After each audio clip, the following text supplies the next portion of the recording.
Israel Hamas जंग से जुड़ी बड़ी खबर आपको बता दें। इजराइल हमास के बीच जंग जारी है तो वहीं मरने वालों की तादाद में लगातार इजाफा हो रहा है। फलस्तीन के हेल्थ मिनिस्टर ने दावा किया है कि इजराइल के हमले में 5087 लोगों की मौत हो चुकी है। तो इजराइल हमास जंग के 17 दिन पूरे हो चुके हैं और हर रोज बेगुनाहों की जान ही जा रही है।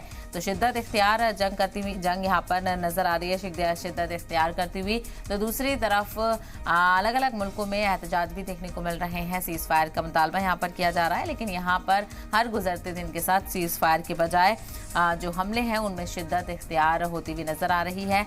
और ख़ास करके अगर बात की जाए तो गाज़ा में हमले शिद्दत इख्तियार करते हुए नजर आ रहे हैं। हज़ारों की तादाद में लोग यहाँ पर मारे जा रहे हैं।